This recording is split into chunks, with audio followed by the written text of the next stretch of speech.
स्वागत है आपके टीचर सरकारी जॉब अलर्ट में। जैसे कि दोस्तों आपको पता है कि प्रेजेंट टाइम में आपके आरआरबी जो एग्ज़ाम होने वाले हैं वो नवंबर से लेकर के आपके दिसंबर में आपके आरआरबी, ठीक है, एलपी टेक्नीशियन और आपके जेई और आपका आरपीएफ एसआई का एग्ज़ाम होना है। तो यहाँ पर देखिए, सबसे पहले हम बात करने जा रहे हैं जो आज आपका सेशन है वो आरआरबी एलपी से रिलेटेड है। सीबीटी 1 जो इसका आपका कंप्यूटर बेस्ड एग्ज़ाम होगा, सीबीटी 1। तो इसमें आपको देखिए 75 क्वेश्चन आने वाले हैं और इसमें देखिए कौन बच्चे क्वालिफाई कर पाएंगे कौन नहीं कर पाएंगे, इन पर हम बात करेंगे। जैसा कि आपको पता है कि यहाँ पर आपका एग्ज़ाम जो है 25 नवंबर से आपका एलपी का एग्ज़ाम स्टार्ट होगा। तो मात्र आज से अगर देखा जाए, आज क्योंकि 1 नवंबर है, तो आज से अगर देखते हैं तो आपके पास मात्र 25 दिन ही बचे हुए हैं और कम ही दिन बचे हुए हैं। तो यहाँ पर आप समझ सकते हैं कि टाइम तो आपके पास बहुत कम है, लेकिन यहाँ पर जो बहुत सारे ऐसे बच्चे होंगे जिनकी तैयारी बिल्कुल भी नहीं है, तो वो भी ईजिली इसको क्वालिफाई कर पाएंगे। ठीक है, क्योंकि यहाँ पर देखिए बहुत सारे ऐसे बच्चे होते हैं जिनको ये लगता है कि नहीं क्वालिफाई हो पाएगा। एलपी जो एक ऐसा एग्ज़ाम है, यहाँ पर क्वालिफाई करना आसान होता है, क्योंकि यहाँ पर देखिए जितने भी बच्चे होते हैं सारे टेक्निकल एजुकेशन से ही रिलेटेड होते हैं। ठीक है, चाहे वो आईटीआई वाले हों, चाहे वो डिप्लोमा के हों, या फिर वो चाहे बीटेक और एमटेक वगैरह डिग्री वगैरह जो भी हो उनके पास इनसे रिलेटेड हो।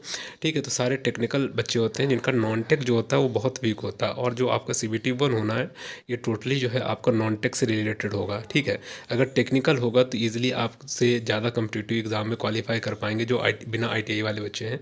जैसे डिप्लोमा और डिग्री वाले हैं उनको ज़्यादा नॉलेज होता है, तो वो ईजिली आपसे ज़्यादा नंबर ला सकते हैं। लेकिन इसी वजह से देखिए रेलवे ने भी ध्यान में रखते हुए कि जानते हैं वो कि आईटीआई में बच्चा थोड़ा सा, ठीक है, नॉन जो टेक्निकल पार्ट होता है वो कम होता है। ठीक है, किसके कंपैरिजन में, डिप्लोमा और डिग्री के कंपैरिजन में। तो इस हिसाब से आपका देखिए सबसे ज़्यादा इसमें फोकस जो किया गया है नॉन टेक से ही आपकी मेरिट बनती है। सीबीटी 2 में जो पार्ट 1 होता है नॉन टेक से, उससे ही आपकी मेरिट बनती है। 70% पार्ट उससे आता है। और इसका साइको भी होता है एग्ज़ाम, जो कि उसमें भी आपका 30% जो नंबर होते हैं उससे लेकर के ही आपकी मेरिट बनती है। इस वजह से बहुत कम मेरिट में बच्चों का सिलेक्शन होता है। और दूसरी बात ये भी कि इसमें देखिए बहुत लिमिट में बच्चे हैं। लगभग आप मान कर चलिए 19 लाख बच्चों ने फॉर्म भरा है। ठीक है, एलपी में। और वैकेंसी भी ठीक ठाक है। ठीक है, पिछली बार की अगर बात करें तो पिछली बार बहुत ज़्यादा बच्चों ने फॉर्म फिलअप कर दिया था। ठीक है, और यहाँ पर देखिए आपका जो है पिछली बार 64,000 वैकेंसियाँ थी, तो वो आपकी लगभग 64 से 65,000 थी। तो वहाँ पर देखिए आपके जो हैं एक तरह से एलपी के भी बच्चे थे और टेक्नीशियन के भी बच्चे थे। और अगर हम बात करें 2018-19 के आसपास जो वैकेंसी आई थी एलपी और टेक्नीशियन में, उसमें एलपी की वैकेंसी जो थी 27,000 है। ठीक है, 27,000 थी और इस बार को 18,000 है। वैकेंसी भले ही कम हो, लेकिन इस बार को जो है आपके फॉर्म भी कम पड़े हुए हैं। ठीक है, क्योंकि पिछली बार ऐसा हुआ था कि जितने भी फॉर्म पड़े हुए थे तो वो सारे के सारे एलपी और टेक्नीशियन दोनों के लिए सीबीटी 1 क्वालिफाई करने के योग्य थे। ठीक है, जो जिन्होंने पेपर दिया था या तो सीबीटी 1 क्वालिफाई वही बच्चे कर पाए होंगे। ठीक है, जिनका टेक्नीशियन में भी सिलेक्शन हो सकता था और एलपी में भी। इस वजह से शायद थोड़ा कटअप ज़्यादा गई थी, लेकिन इतनी भी ज़्यादा नहीं गई थी। पिछली बार की आप कटअप देखेंगे तो बहुत सारे ऐसे जोन हैं जहाँ पर केवल 30 से 40 नंबर, केवल पासिंग मार्क नंबर लाने पर ही बच्चों का देखिए सीबीटी 1 क्वालिफाई हुआ है। तो आप लोग का भी क्वालिफाई हो जाएगा। यहाँ पर देखिए सबसे पहले आपको फोकस करना होगा मैथमेटिक्स, रीजनिंग और साइंस और जनरल अवेयर्स, करंट अफेयर। ठीक है, तो यहाँ पर आपके 4 सब्जेक्ट हैं और 60 मिनट का समय मिलेगा। ठीक है, तो बहुत सारे ऐसे क्वेश्चन होंगे रीजनिंग वगैरह में या फिर मैथ वगैरह में जो जो आपको लगेगा कि आपसे बन जाएगा, लेकिन उसमें आप टाइम बहुत ज़्यादा वेस्ट कर देंगे। ऐसे क्वेश्चनों को आपको छोड़ना है।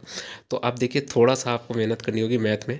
ठीक है, आप देखिए ऐसे टॉपिक को आपको चुनना होगा जिनसे हमेशा क्वेश्चन पूछे जाते हैं, जैसे बॉर्ड मैथ्स वगैरह जो हैं, नंबर सिस्टम से क्वेश्चन पूछे जाते हैं, वर्क एंड टाइम से भी क्वेश्चन पूछे जाते हैं।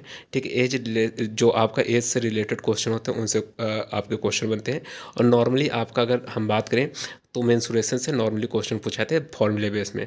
ठीक है, तो आप थोड़ा सा प्रीवियस ईयर के पेपर लगा लेंगे तो आपको पता चल जाएगा। 3 से 4 सेट लगा लीजिए, आपको पता चल जाएगा मैथ में कहाँ से क्वेश्चन आ रहे हैं कहाँ से नहीं आ रहे हैं।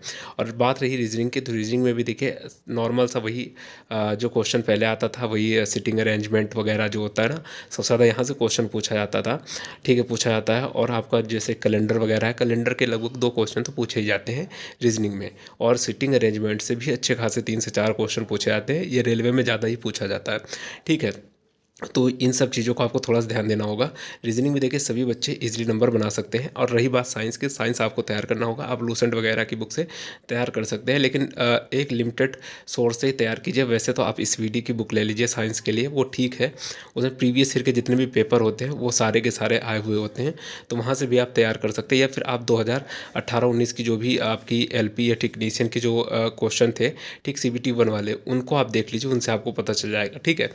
और इसके बाद देखिए आपका अवेयरनेस करंट अफेयर, देखिए यहाँ पर जो है करंट अफेयर और जनरल अवेयरनेस में अगर आप टाइम वेस्ट करते हैं आपके समय, तो मेरे हिसाब से बेकार है। आप इसको बिल्कुल भी न छूइए। वैसे भी आप देखिए जनरल अवेयरनेस में ऐसे क्वेश्चन आते हैं जो नॉर्मली आप 1 से 2 क्वेश्चन कर लेंगे 10 में से, तो इसको आप न छूइएगा, नहीं तो आप इसमें पूरा टाइम वेस्ट कर देंगे, ठीक है। अगर आपने अभी तक तैयारी नहीं की, और जिसकी तैयारी है तो वो इसको देख सकता है, ठीक है। और जिनकी तैयारी नहीं है तो वो अपना जनरल साइंस को तैयार करे, 20 क्वेश्चन क्योंकि यहाँ से आने हैं। और रीजनिंग में थोड़ा सा टाइम दे, कम से कम 1 से 1.5 घंटा 2 घंटा दे।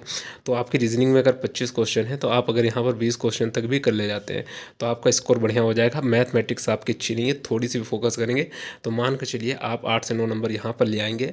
और आपका साइंस अगर थोड़ा सा फोकस कर लेते हैं लर्निंग वगैरह में, तो मान कर चल सकते हैं कि अब 20 में 8 नंबर यहाँ तक कर लेते हैं, तो भी आपके जो है यहाँ पर मान कर चलिए 40 नंबर तक की बन जाएंगे, ठीक है। मान कर चलिए कि आपके 40 नहीं तो अगर 35 भी बन जाते हैं तो भी आपका सिलेक्शन होने का चांस है, क्योंकि ये नंबर जो होते हैं ये आपके रॉ मार्क्स होते हैं। और इसके बाद आपका नॉर्मलाइज नंबर आता है, ठीक है। अब मान कर चलिए कि 35 नंबर अगर आपके आ भी जाते हैं, तो इसके बाद आपका नॉर्मलाइज किया जाता है, ठीक। नॉर्मलाइज एक तो पहले तो रॉ मार्क्स से पहले चेंज करते हैं, ठीक है, फिर इसका नॉर्मलाइज होता है।